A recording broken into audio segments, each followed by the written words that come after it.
क्या आप क्या सोचती हो कि इज़ इट राइट कि अगर किसी के राइट वायलेट नहीं हो रहे बच्चों के, क्योंकि हर किसी बच्चे का एबिलिटी, जो मेंटल एबिलिटी है, जो नॉलेज है, वो एक तरह से नहीं है। क्या पाकिस्तान में जो स्टैंडर्डाइज्ड टेस्ट हो रहे हैं, क्या उस पे काम करना नहीं चाहिए? एप्टीट्यूड टेस्ट प्रोग्राम जो आपने नाम सुना होगा, एनएमडी केट और ई केट, पूरे पाकिस्तान में ऐसे बहुत सारे इदारे हैं जो ये इसकी प्रिपरेशन करवाते हैं। अब इन्होंने इसको तालीम से हटाकर तिजारत बना लिया है। जब बच्चा प्रेशर पे होता है, क्या वो काबिल डॉक्टर बन पाता है? This is a question mark. वो नहीं बन पाता है क्योंकि वो कैरी नहीं कर पाता। आसमां से क्या खता हुई, तारा उसका टूटा क्यों? लोग मुझसे पूछते हैं, साथ अपना छूटा क्यों?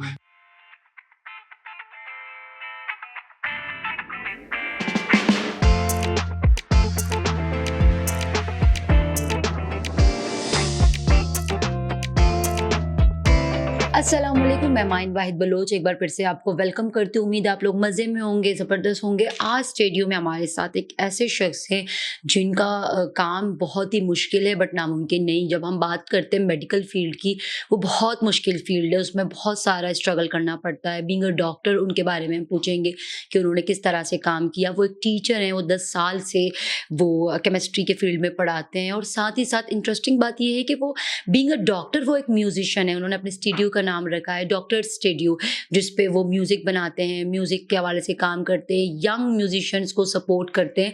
तो मैं आपसे मिलवाती हूँ डॉक्टर रिजवान यूसुफ से। कैसे हैं आप सर? मैं ठीक हूँ और आपका बहुत बहुत शुक्रिया।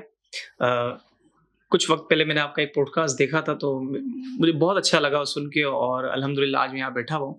तो बहुत सारी चीज़ें हैं, बहुत सारे फैक्ट्स हैं, और ये बहुत ही इंपॉर्टेंट पॉइंट है एमबीबीएस को लेके, मेडिकल फील्ड को लेके, जिसके बारे में हम बात करेंगे तो बड़ा मज़ा आने वाला है। और बच्चों के साथ कुछ चीज़ें ऐसी शेयर होने वाली हैं जो शायद उन्हें नहीं पता होती।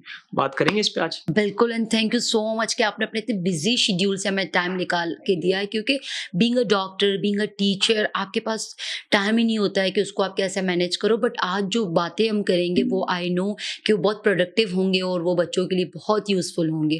तो पहले तो आप मुझे अपने जर्नी के बारे में क्विक रिव्यू करें कि आप बीइंग अ डॉक्टर आप कैसे आए और साथ ही जो म्यूज़िक पे आप काम कर रहे हो, वो स्टार्ट कैसे किया? अ, सबसे पहले तो एक छोटी सी बात, एक मोटिवेशनल पॉइंट ये है कि मैंने अपना फर्स्ट ईयर जो है वो 2 बार, मैं 2 अटेम्प्ट दिए हैं फर्स्ट ईयर के। और पहली बार जब मैंने फर्स्ट ईयर दिया था उसमें मेरी 52 परसेंटेज आई थी। और आप जो बच्चे सुन रहे हैं मुझे अभी, वो ये सुन के सोच रहे होंगे यार ये डॉक्टर बन कैसे गए? क्योंकि 100 में से अगर 52 किसी की है तो वो तो एलिजिबल ही नहीं है।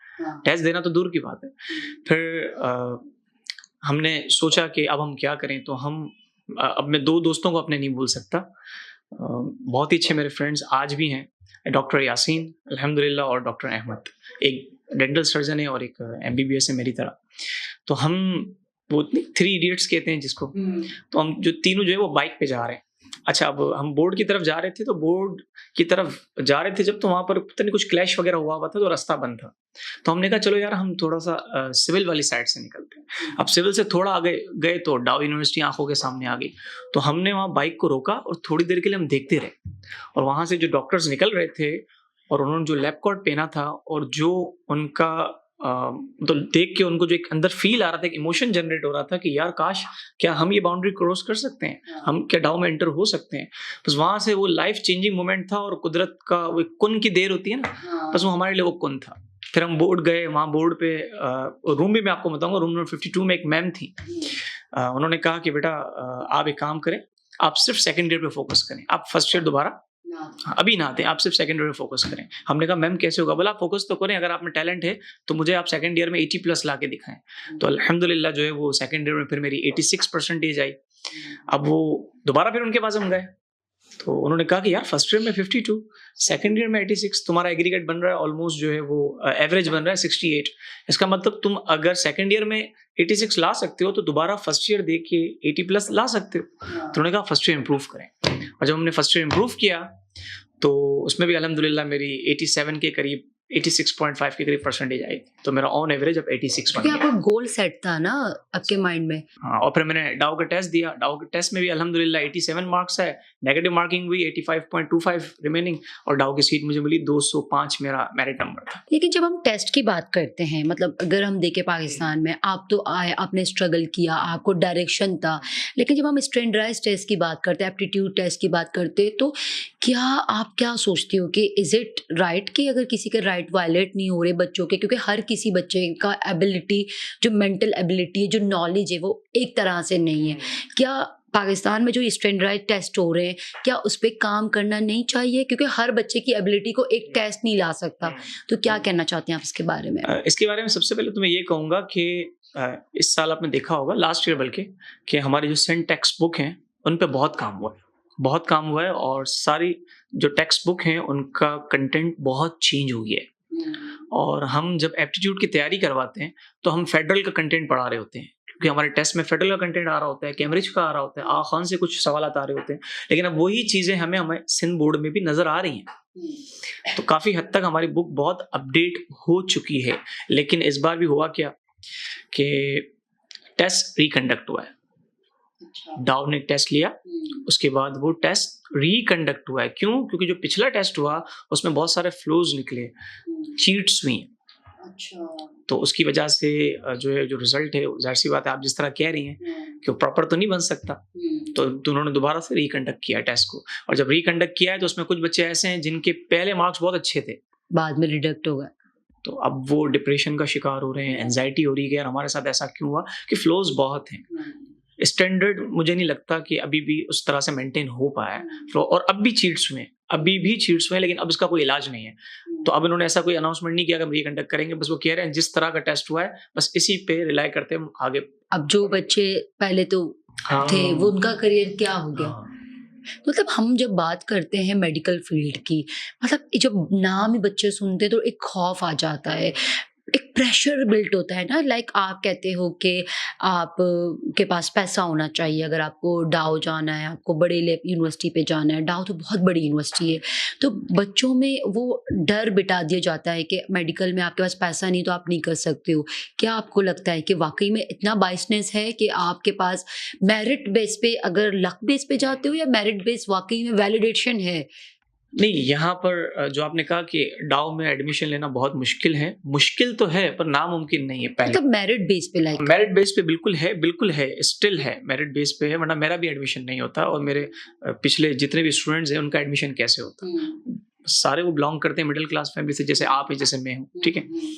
तो ऐसा नहीं है। हाँ, ये हम कह सकते हैं कि असल में होता ये है कि फैमिली का एक प्रेशर होता है हमारे ऊपर कि आपने डॉक्टर ही बनना है। ये जो एक सेंटेंस है ना, डॉक्टर ही बनना है, ये बच्चे को कहीं ना कहीं डिप्रेशन का शिकार बना देता है कि अगर मेरा एमबीबीएस में नहीं हुआ तो मेरी जो है फैमिली में क्या एक अहमियत रह जाएगी, और मेरे पेरेंट्स पता नहीं मुझे किस नज़र से देखेंगे, और उनके मैंने सपने तोड़ दिए। ऐसा नहीं होता, ऐसा कभी भी बच्चे को ट्रेन नहीं किया जाता। काउंसलिंग होती प्रॉपर कि बेटा पहला हमारा गोल ये है, अगर ये अचीव नहीं हुआ, सेकंड गोल, थर्ड गोल, यानी आपने हारना नहीं है, हार नहीं माननी है। और मेरे कितने स्टूडेंट्स ऐसे हैं जो मुझे मैसेज कर रहे होते हैं कि सर हमें पैल्पिटेशंस हो रही हैं, दिल घबरा रहा है, सुसाइडल अटेम्प्ट करने का दिल हो रहा है, मेडिसिन ले रहे हैं बीपी की। अरे उनका ऐसा कोई फैमिली बैकग्राउंड नहीं है कि उनके फादर को या मदर को बीपी रहा हो, लेकिन वो इतना अपने सर पे और हार्ट पे हावी कर लिया उन्होंने इस चीज़ को कि अगर नहीं हुआ तो बस ये जो डर है ना, ये डर का सारा बिजनेस है। और आपको मैं इतना बता दूं कि आज के दौर में एप्टीट्यूड टेस्ट प्रोग्राम जो आपने नाम सुना होगा, NMDCAT और ECAT, बहुत सारे कराची में बहुत सारे ऐसे इदारे, पूरे पाकिस्तान में ऐसे बहुत सारे इदारे हैं जो ये इसकी प्रिपरेशन करवाते हैं। अब इन्होंने इसको तालीम से हटाकर तिजारत बना लिया। यानी कहने का मकसद ये है कि अगर एक बच्चा है जो बहुत ही एबल है, मतलब यानी वो डाउ में जा सकता है, लेकिन उसका मसला क्या है कि अगर उसे एक अच्छे इदारे से NMDCAT की तैयारी करनी है तो कम से कम आपको 55 से 60,000 उसकी फ़ी पे करनी है, फिर जाके वो उसकी टेस्ट की तैयारी करवाएंगे और फिर यू आर एलिजिबल। तो मेरे पास कितने स्टूडेंट्स ऐसे हैं कि वो मतलब अफोर्ड नहीं कर पाते, रो रहे होते हैं, वो कह रहे हैं सर यार हमारे जो फादर हैं वो हमें एडमिशन नहीं दिलवा पा रहे तैयारी के लिए, तो हम क्या करें। फिर उनको हम ऑल्टरनेटिव बताते हैं कि बेटा हमने भी तैयारी नहीं की थी, अल्हम्दुलिल्लाह हमारा भी तो हुआ ना। तो उसका रीज़न ये है कि आपने टेक्स्ट बुक की बहुत तगड़ी स्टडी करनी है, और कहीं भी अगर आप का वीक पॉइंट है तो आप हमसे शेयर करें, फिर उनको हम व्हाट्सएप पे गाइड कर रहे होते हैं। टाइम निकाल के वो हमारे जो है वो हमारे पास आ जाते हैं, चाय के होटल पे बैठ जाते हैं, चाय भी पी लेते हैं उनके पैसों से, और जो है वो उनको सिखा भी देते हैं। देखिए, जब हम बात करते हैं मेडिकल फील्ड की, तो अपने मुल्क की अगर मैं बात करूँ तो हमारे पास अगर आपको एमबीबीएस का टैग मिल जाता है तो मतलब आप सबसे प्रीशियस हो, आपके पास सब कुछ है। लेकिन जब हम बात मेडिकल की करते हैं तो एक डॉक्टर के साथ-साथ जो उसके स्टाफ होता है, अगर नर्सिंग फील्ड की बात करूँ, टेक्नीशियंस की मैं बात करूँ, जो साथ में उसकी टीम है, तो क्यों पाकिस्तान को में इसको प्रमोट नहीं किया जा रहा है? क्योंकि अगर कोई बच्चा या बच्ची नर्सिंग फील्ड में जाता है तो मैंने देखा है वो लोग उसे ट्रोल करते हैं। लोग उसको उस लेवल तक मतलब उसकी इंसल्ट करते हैं या उसको प्रेशराइज करते हैं कि वो बच्चा डर से नहीं बोल पाता कि मैं एज अ नर्स काम कर रहा हूँ, मैं एज अ टेक्नीशियंस काम कर रहा हूँ। तो ये माइंडसेट के बारे में लोग क्यों नहीं काम कर रहे स्टिल? क्या अभी वर्ल्ड चेंज हो रहा है, दुनिया बदल रहा है, डिफरेंट फील्ड्स हैं, बट इस पे अभी भी बात नहीं किया जा रहा, तो क्या कहना चाहते हैं आप? मैं इसकी आपको एक बेहतरीन एग्जांपल देता हूँ। एक फील्ड है DPT, DPT doctors of physiotherapy. Physiotherapy, हाँ। जो पैरालाइज पेशेंट होते हैं, फालिज के मरीज होते हैं, उनकी आप फिजियोथेरेपी करवाते हैं ना डिफरेंट वेज में, ताकि वो अपनी नॉर्मल रूटीन पे आ सकें और उनका हाथ जो नॉन फंक्शनल है फिर से फंक्शनल हो सके, ऐसा ही। अब हमारे यहाँ पता है मसला क्या है?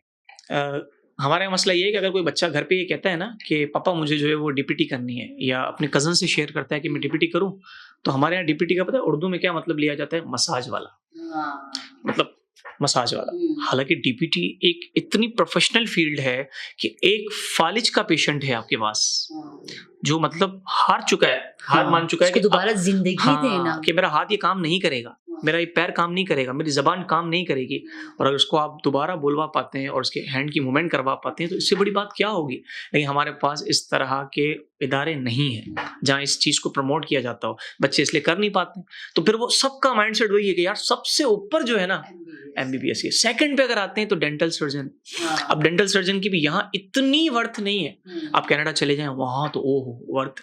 और जहाँ आपने बात की नर्सिंग स्टाफ की, मतलब मैंने जब सिविल में काम किया, हाउस जॉब की, तो मेरे साथ जो नर्सिंग स्टाफ था, 5 उंगलियां बराबर तो नहीं होती बिल्कुल। लेकिन वो इतने एक्टिव, और बेचारे इतना प्रेशर होता है कि एक एक वार्ड में 50-50 पेशेंट्स हैं, तो सबकी जो है रात की मेडिसिन बेचारे वन बाय वन लगा ही रहे होते हैं। तो इतना हेक्टिक है, हाँ। बहुत हेक्टिक है। तो जितनी हेक्टिक आपकी फील्ड है उतना आपको क्यों पे नहीं किया जा रहा? एप्रिसिएशन भी नहीं दी जाती, एप्रिसिएशन क्यों नहीं? और जिस तरह के आपके फाइनेंशियल इश्यूज हैं, मुझे लगता है कि एप्रिसिएशन इन टर्म्स ऑफ जो है वो पेमेंट ही होनी चाहिए। आपका पैकेज बहुत तगड़ा होना चाहिए। आप केपीके में देख लें, आप हमारे कराची का हाल देख लें, बहुत हाउस ऑफिसर में इतना डिफरेंस है।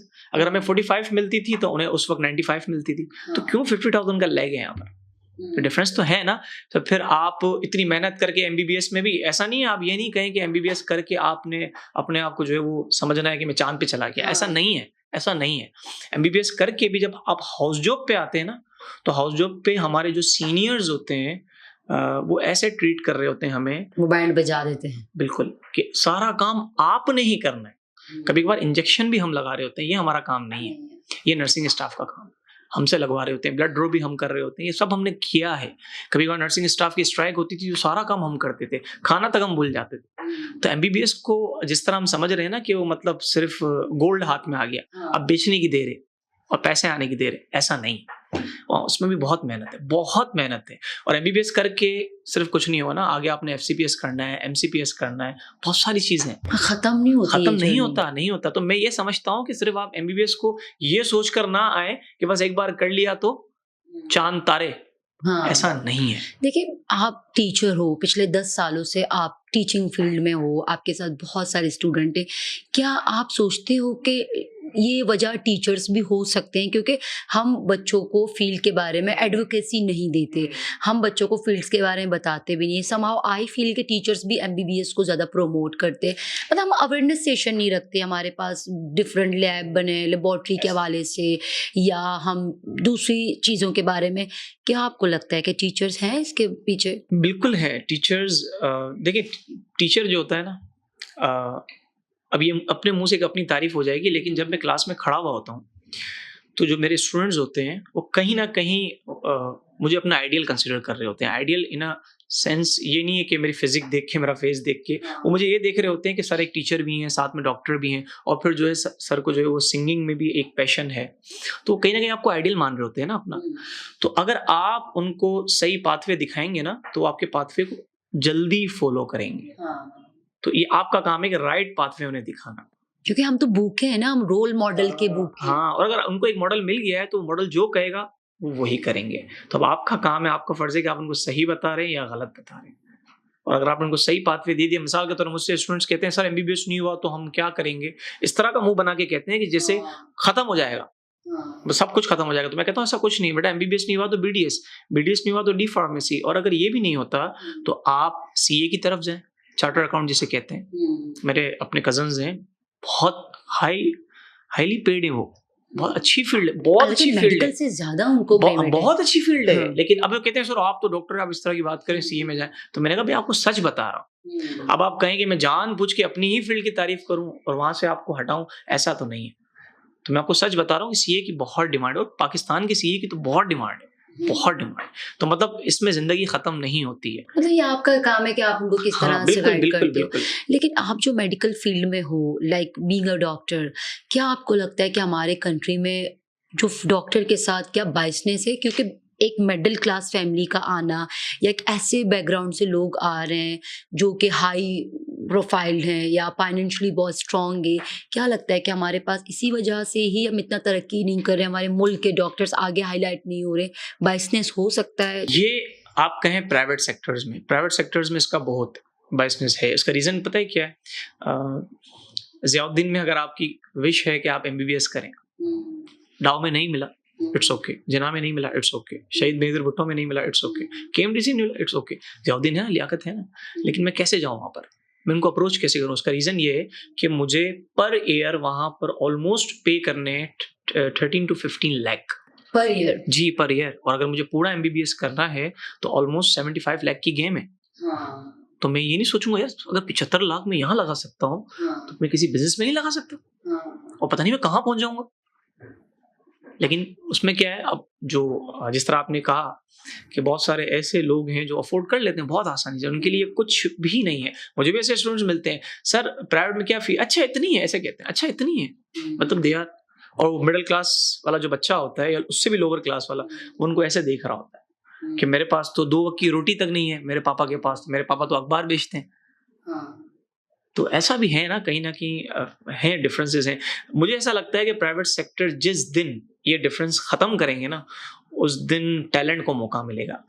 क्योंकि आप क्या समझती हैं कि जो डाव है, जो जिना है, जो लियारी है और जो केएमडीसी है, यहाँ जो नहीं जाते, जो बच जाते हैं, क्या वो 60s वाले होते हैं, 70s नहीं, वो सारे 80s वाले हैं बच्चे, 1000 के करीब होंगे, और 80s वाले, 85 वाले, 84 वाले। लेकिन क्या पैसे नहीं है तो अब वो ज़ियाउद्दीन नहीं जा सकते, पैसे नहीं है तो वो लियाकत नहीं जा सकते, पैसे नहीं है तो वो आगा खान नहीं जा सकते। तो अगर उनको उनका क्राइटेरिया इसी के क्राइटेरिया पे सेट कर दिया जाए कि हाँ भाई साल की फीस हम आपसे लेंगे ₹1,00,000, तो बच्चा बोलेगा हाँ यार मैं होम ट्यूशन पढ़ा के, भाई मैंने अपने 5 साल में से 4 साल की फी टीचिंग करके पे की है। मेरे फादर ने मुझे ऐसे रखा था, तो बेटा एक बार एमबीबीएस में चले गए ना, अब तुम्हें अपने सारे एक्सपेंसेस बियर करने हैं। मैंने लैपटॉप अपने पैसों से लिया है, मैंने मोबाइल अपने पैसों से लिया है। सेकंड, पहला जो है चूंकि माँ का चाहिए था तो अम्मा ने दिलाया था, दूसरा अपने पैसों से लिया। और अब जो भी कर रहा हूँ तो अल्हम्दुलिल्लाह इंडिविजुअल बेस पे कर रहे हैं। लेकिन वो जो सारा मिला ना मुझे, जो बैकग्राउंड वो फादर की तरफ से मिला, मतलब वो उन्होंने आपकी परवरिश ऐसे की। मतलब मैं पैरों पे अगर खड़ा हूँ तो अल्लाह की बात जो है वो मेरे फादर ने मुझे खड़ा रहने की जो है ना वो एक मोटिवेशन दी है कि खड़ा तुम्हें ही रहना है पैरों पे अपने, मैं तुम्हारे पीछे कब तक रहूंगा भाई। और जो आप कह रही ना, ये मैं आपको इसमें एक पॉइंट मुझे याद आया, मैंने जब सेकंड ईयर दिया और उसके बाद फर्स्ट ईयर इम्प्रूव कर रहा था, तो उस वक्त मेरा था एवरेज 68%, मैंने आपसे डिस्कस भी किया। तो मेरे फादर ने कहा यार तुम फर्स्ट ईयर इम्प्रूव करोगे दोबारा। तो उनको उस दौरान एक शख्स मिला मेरी कॉलेज में, नाम नहीं लेना चाह रहा, तो उसने कहा कि एक काम करें, आप मुझे 10 लाख दे दें, आप मुझे 10 लाख दे दें, अल्लाह जाने फेक था सच था, 10 लाख दे दें, मैं आपके बच्चे की सीट रिजर्व करवा दूँ। अब वो किसी भी यूनिवर्सिटी में हो, आप उसकी फिक्र नहीं कीजिएगा, लेकिन होगी इन चारों में से कोई एक, डाव, जिना, शहीद बेनज़ीर भुट्टो या केएमडीसी, आप मुझे दे दें। आपको नाम चाहिए ना? मेरे फादर ने घर पे आके फादर हैं वो सोचते हैं ना बच्चे के बारे में। तो उन्होंने मेरी पहले अपनी वाइफ से, मेरी मदर से डिस्कस किया। मेरी मदर ने कहा कि अब आप बड़े भाई से डिस्कस करें। भाई से डिस्कस किया, उसने कहा कि यार मुझे लगता नहीं रिजवान हाँ कहेगा। मुझसे डिस्कस किया, मैंने कहा भाई मुझे 10, 12, 3, 4 कुछ भी देने की जरूरत नहीं है। हम सारे दोस्त मिलके 1 साल और इम्प्रूव करेंगे और इंशाल्लाह पापा आपको मैं जाके दिखाऊंगा। बोला अगर तुमने कर लिया तो बस मैं तुम्हें मान जाऊंगा। तो बस उन्हीं की मेहनत है और उन्हीं क्योंकि का। आपने अपने ऊपर ट्रस्ट रखा ना। एक तो ये होता है कि जब हम मेडिकल फील्ड के हवाले से बात करते हैं, एक तो बच्चों का एक क्रेजीनेस आता है, लाइक वो ये कहते हैं कि करना है otherwise we are going for suicide.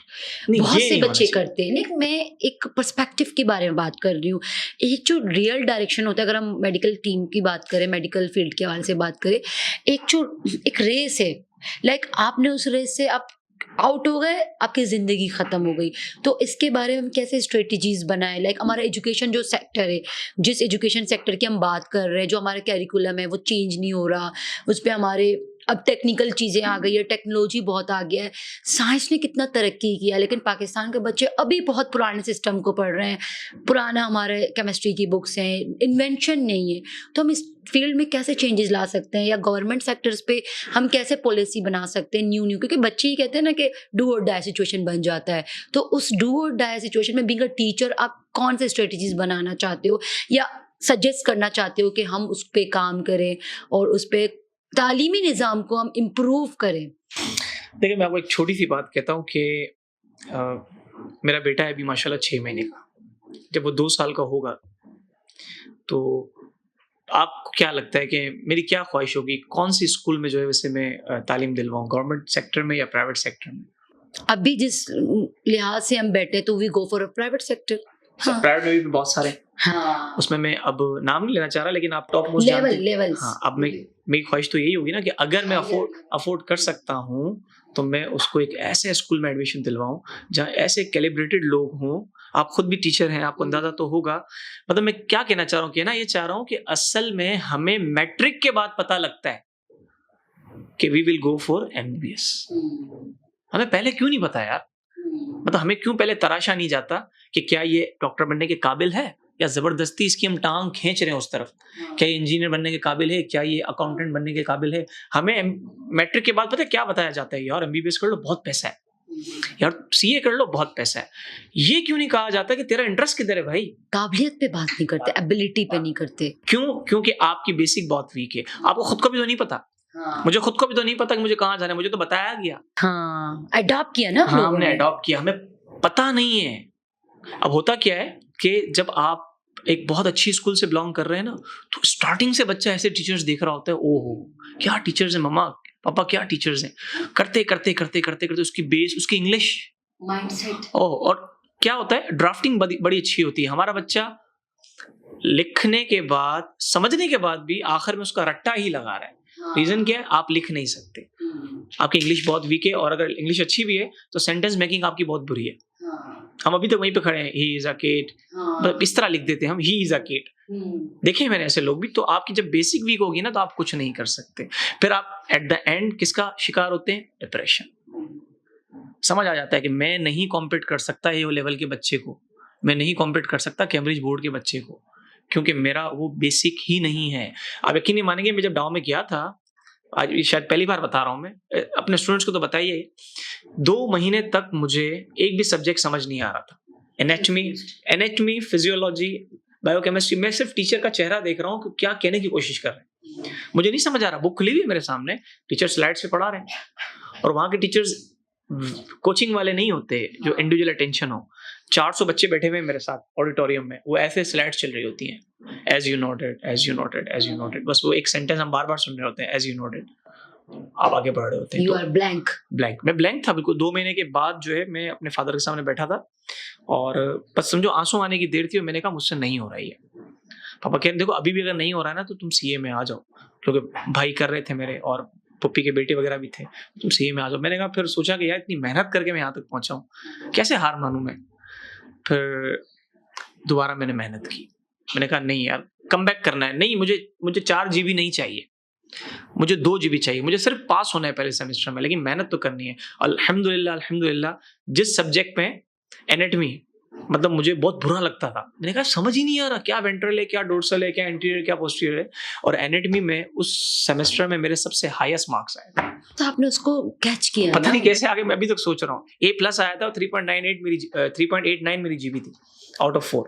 आप देख रहे हैं, मतलब मैं रो रहा हूँ स्टार्टिंग के 2 महीने के, मुझे कुछ समझ नहीं आ रहा। उसके बाद 2 महीने मैंने लाइब्रेरी में इतनी जान लगाई है, मैंने कहा मुझे समझना ही है। क्योंकि आपको आपका गोल पता था।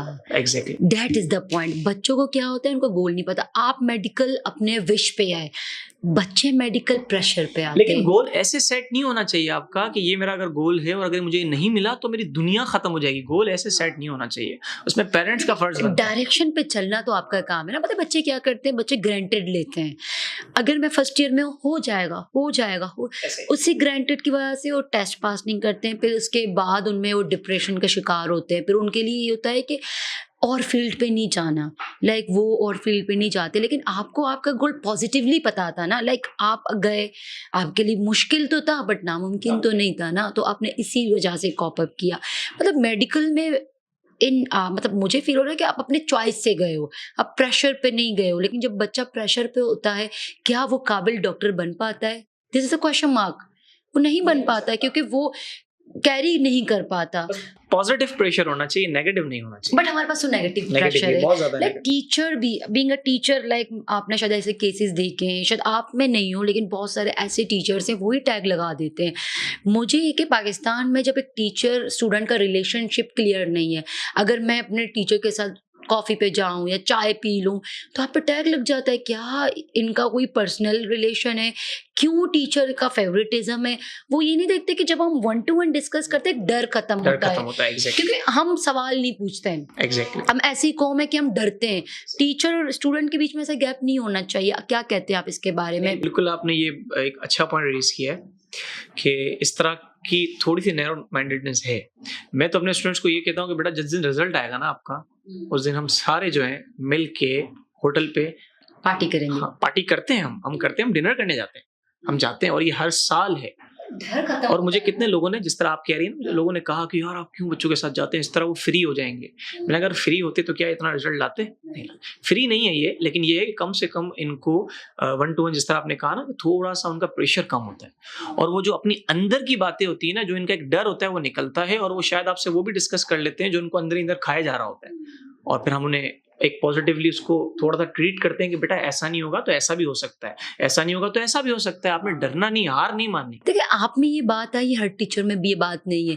क्या आपने पर्सनल कभी फेस किया है कि सवाल पूछने पे मार खाया या डांट सुनी, इसी वजह से आप बदल गए कि आपको स्ट्रेटजीज बदल करना है? हुआ है मेरे साथ, हुआ है, बहुत बुरा हुआ है, बहुत बुरा हुआ है। हाँ। हुआ ये था कि वही हम 3 हाँ। फ्रेंड्स, यासीन, अहमद और मैं, हम कॉलेज भी हमारा एक ही था।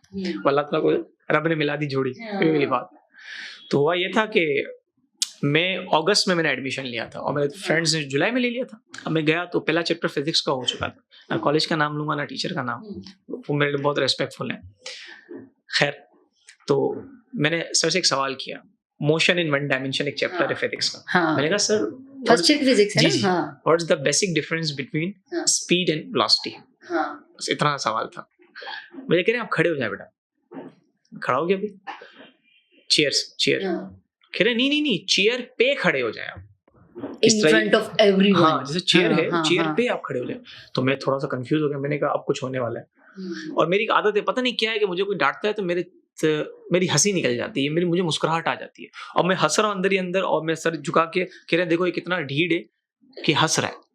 बोले बेटा आप खड़े हो जाए। अब मैं हो गया खड़ा, मजबूरी थी मेरी। अब बच्चे सारे खिलखिला रहे हैं, उसमें मेरे 2 दोस्त भी बैठे हुए थे, अहमद और यासीन। कह रहे देखें बेटा, अब मुझे उन्होंने देखिए बेटा, ये वो बच्चा है जो मैट्रिक में चीटिंग करके आया है।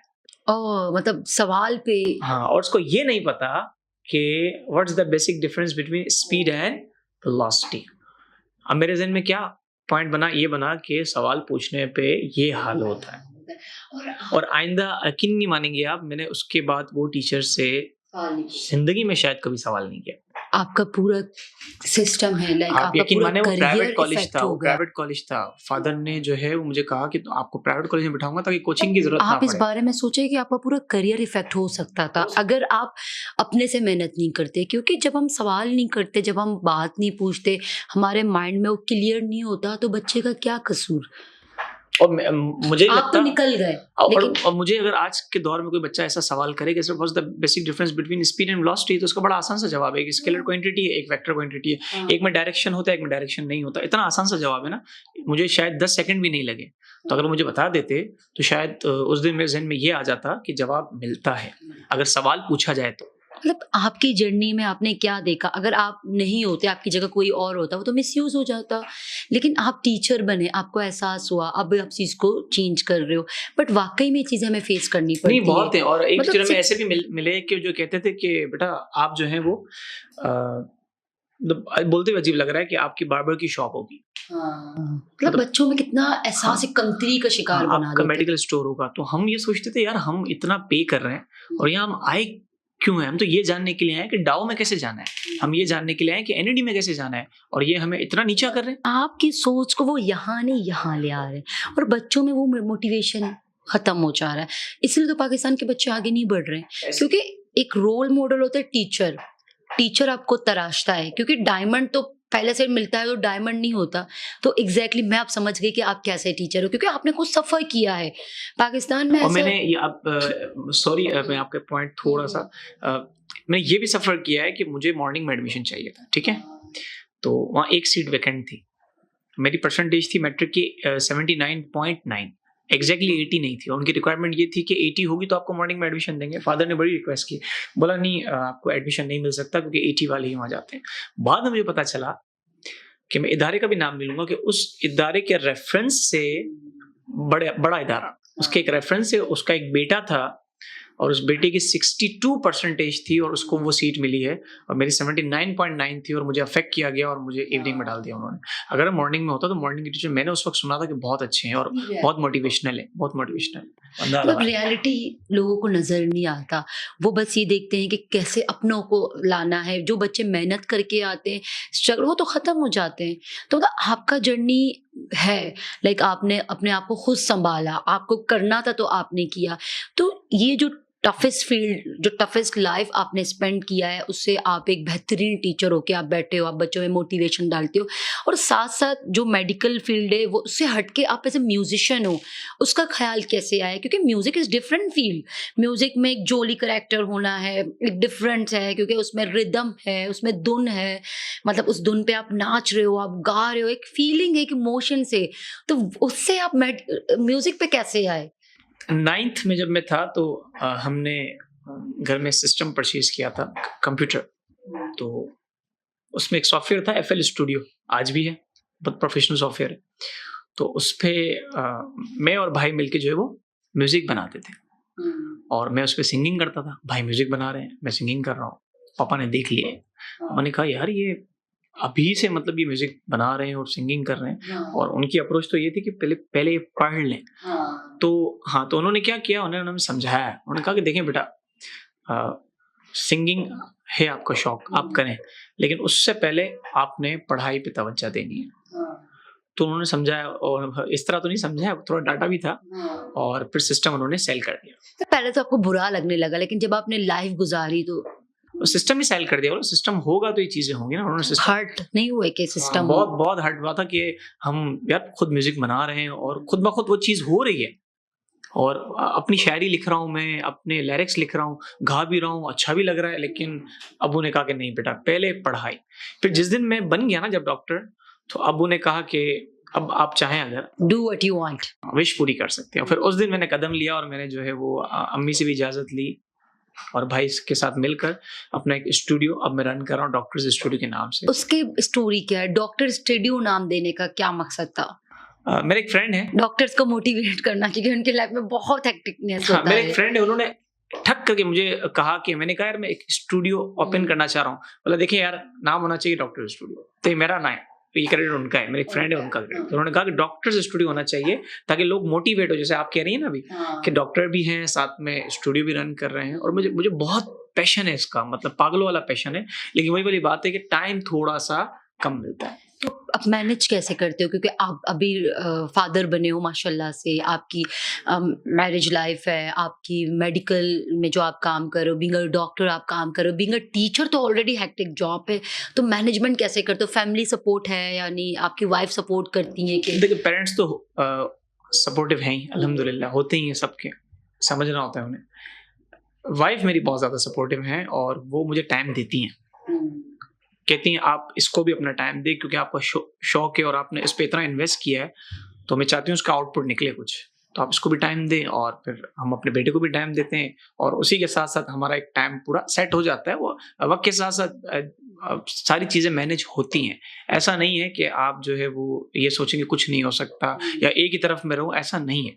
आप डिवाइड होके भी काम कर सकते हैं, लेकिन आपका गोल सेट होना चाहिए कि मुझे इतना टाइम इसको देना है, इतना टाइम इसको देना है, इतना टाइम इसको देना है। आगे की स्ट्रेटजीज क्या हैं? आप क्या देखते हैं कि बीइंग अ म्यूजिशियन आप बच्चों को कैसे एडवोकेसी दोगे? बीइंग अ टीचर या बीइंग अ मेडिकल फील्ड में जो आप काम कर रहे हो, और आप क्या सोचते हो कि हमारे पास चेंज आ रहा है या आने वाला है, या उसके लिए हम होपफुल रहें या नहीं रहें? क्या मैं स्ट्रेटजीज है? स्टार्टिंग में म्यूज़िक के लिए प्रमोट नहीं करता बच्चों को। उसका रीज़न पता है क्या? रीज़न बहुत इम्पोर्टेंट रीज़न है कि हमारे यहाँ पे इतनी आर्टिस्ट को वर्थ नहीं दी जाती। मतलब मैंने बहुत शोज़ किए हैं हमने, मेरे साथ बहुत सारे मेरे साथ फ्रेंड्स थे, हम साथ में जाते थे गैदरिंग करके। दी जेमर्स ऑफिशियल हमारा बैंड था। हमने यहाँ पर भी परफॉर्म किया, बहुत जगहों में परफॉर्म किया। तो जब आप परफॉर्म करने जाते हैं ना, तो पता नहीं आर्टिस्ट को क्या समझते हैं, मतलब कुछ नहीं समझते। और वो इस तरह से हमसे बात करते थे कि हमें लगता था यार क्या कोई वर्थ नहीं है हमारी। वो समझते थे मतलब ये गली के कोई लड़के हैं जो आके यहाँ गुनगुना रहे हैं और हम इनको पैसे देके रिलीज करेंगे। जब उनको बताते थे ना कि भाई ये जो लड़का खड़ा है ये इंजीनियर है, सॉफ्टवेयर इंजीनियर है, मैं डाउ का ग्रेजुएट हूँ, तो ऐसे देखते थे हमें। फिर वो शायद पता नहीं उनके जहन में कुछ वर्थ क्रिएट होती थी। तो आप मेरी बात समझ रहे हैं? मतलब मैं बच्चों को यही कहता हूँ कि पहले बेटा एजुकेशन पे तवज्जो देनी है आपने। इंडिया का बहुत बड़ा नाम है सोनू निगम। वो इंडियन आइडल में ओपनली बात कर रहा होता है कि आप सिंगर हैं, बहुत अच्छी बात है, आप मेहनत कर रहे हैं, लेकिन आपका जो एजुकेशनल बैकग्राउंड है वो बहुत तगड़ा होना चाहिए, ताकि अगर आप सिंगिंग में फ्लॉप होते भी हैं ना, तो आपके पास ये यहाँ से ग्रो कर रहे हैं। यहाँ से ग्रो कर रहे हैं, कोई इशू नहीं, कोई इशू लेकिन नहीं। वहाँ पे आर्टिस्ट की बहुत इज्जत है, लेकिन पाकिस्तान लेकिन उसके में बाद भी आप देख रहे हैं किसको तरजीह दे रहे हैं? हाँ, एजुकेशन को तरजीह। एजुकेशन को तरजीह दे रहे हैं, बिकॉज तालीम ही आपको सिखाता है ना। म्यूजिक तो उनका कैरिकुलम में है, अगर मैं कहती हूँ कि यहाँ पे भी होना चाहिए, क्योंकि ये तो शौक होता है बच्चों का, इससे माइंड भी फ्रेश हो जाता है। और आप इन चीज़ों के बारे में काम कर रहे हो, बहुत अच्छा लगा आज आपसे हमने उन चीज़ों के बारे में बात किया जो हाईलाइट नहीं किए जाते हैं, उनके बारे में आपने हमें बताया, तो हमें बहुत मज़ा आया। अभी जो हमारा एक सेशन होगा, एक ऐसा छोटा सा सेगमेंट है, एक लाइक लाइट सेगमेंट, क्योंकि हम इतने डीप बातें करते हैं, तो उसमें एक ऐसी इन्वायरमेंट पे बात करते हैं, ऐसे सोशल इश्यूज पे बारे में बात करते हैं जो लोगों को सुनना है, जो लोगों को जानना है। तो आपने वो जिंदगी जी है, तो आप हमें बेटर जवाब दे सकते थे।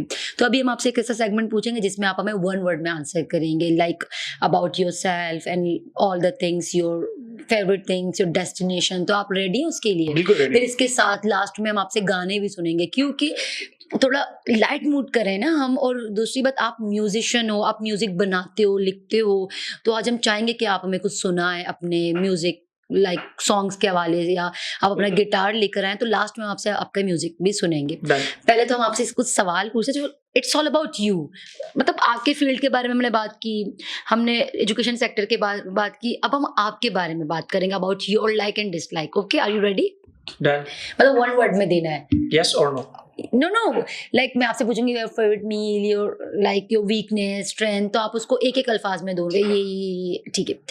जो start, your favourite destination Musician. And your love life, बेहतरीन। और योर फेवरेट मील जो आप हर वीक खाना चाहो। कढ़ाई। ओके, एंड योर वीकनेस, मेरा बेटा। Your inspirations, Inspiration, my mentor, your okay Sir Amin Adil. Okay, your motivations, Motivation, my father. Your favourite place. Studio. Okay, good, wow. And अगर आपको authority दी जाए, आप टीचिंग के फील्ड में जो medical आप पढ़ाते हो, इतना टफ सब्जेक्ट है, उसमें एक चीज़ क्या चेंज करना चाहते हो? One thing. मतलब MCQ based. MCQs based, MCQ based। Okay. अगर आप आज डॉक्टर नहीं होते तो आप आज क्या होते?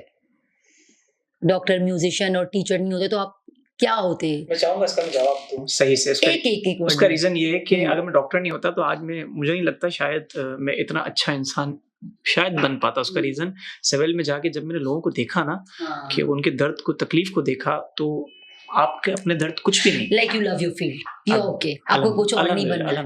And your last message? Last message यही है कि बस एक गोल सेट नहीं करें, गोल डिवाइड होते रहते हैं, लेकिन अल्लाह पे यकीन जो है वो मस्ट आपने रखना है। बहुत अच्छा लगा आपके साथ, आज हमने बहुत अच्छी अच्छी बातें सीखी। एंड डेफिनेटली आप अपने गोल्स को एक दो स्टेप आगे लेके जाएं, आगे सोचें। अगर आप मेडिकल में नहीं जा सकते तो और भी फील्ड्स हैं, उन फील्ड्स के बारे में स्टडी करें, रिसर्च करें। जब तक आप रिसर्च नहीं करेंगे तो आप आगे नहीं बढ़ सकते। बहुत शुक्रिया आप सबका। अगर आप हमारे शो में आना चाहते हो, आप में टैलेंट है, स्किल है, तो आप हमसे कोऑर्डिनेट कर सकते हो। आप हमें मैसेज कर सकते हो, कमेंट सेक्शन में हमें बता सकते हो अपने बारे में, तो हम आपको ज़रूर अप्रोच करेंगे। खुश रहें, खुशियाँ बांटें। आपसे मिलते हैं अगले एपिसोड में। तब तक के लिए अल्लाह हाफिज। तेरे बिन ना रहा कभी, तेरे बिन ना रह सकूंगा, तेरे बिन ना जिया कभी, तेरे बिन ना जी सकूंगा। टूटे दिल की फरियाद को सुन, तू सुन तो सही।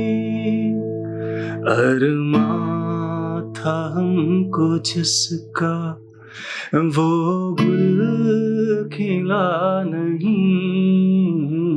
अरमां था हमको जिसका, वो गुल खिला नहीं। नसीब में नहीं था जो हमको मिला नहीं। नसीब में नहीं था जो हमको मिला नहीं। तू ना मिल पाया, यादें मिल गई तेरी, यादें मिल गई, तन्हाइयाँ मिली है। तू ना मिली मुझे, तू ना मिली। टूटे दिल की फरियाद को सुन, तू सुन तो सही। अरमां था हमको जिसका, वो गुल खिला नहीं। अरमां था हमको जिसका, वो गुल खिला नहीं। नसीब में नहीं था जो हमको मिला। आसमां से क्या खता हुई, तारा उसका टूटा क्यों। लोग मुझसे पूछते हैं, साथ अपना छूटा क्यों। क्या मजबूरियां, कैसी ये दूरियां, दिल ये समझे ना। होते प्यार में ऐसे भी इम्तिहान, मैंने अब जाना। ख्वाब ही अब रह गए हैं, जिनमें हो तुम हम सफर मेरे। असल में तुम नहीं हो मेरे, तुम नहीं हो मेरे, तुम नहीं हो मेरे, तुम नहीं हो मेरे। एक फेवरेट सॉन्ग है मेरा, वो मैं आपको सुनाता हूँ। दिल का दरिया बह ही गया, राहों में यूं जो तू मिल गया। मुश्किल से मैं संभला था,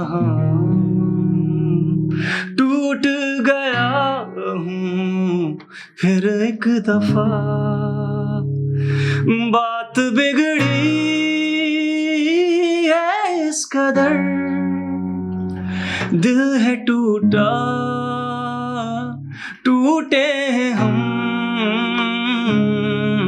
तेरे बिन अब न लेंगे एक भी दम।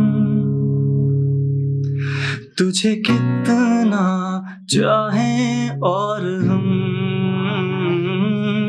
तेरे साथ हो जाएंगे खत्म। तुझे कितना चाहने लगे हम, उस जगह आ गई चाहते अब मेरी, छीन लूंगा तुम्हें सारी दुनिया से ही, तेरे इश्क पे हाँ हक मेरा ही तो है, कह दिया है ये मैंने मेरे रब से भी, जिस रास्ते तू ना मिले उस पे ना हो मेरे कदम, तेरे बिन अब न लेंगे एक भी दम। तुझे कितना चाहें और हम।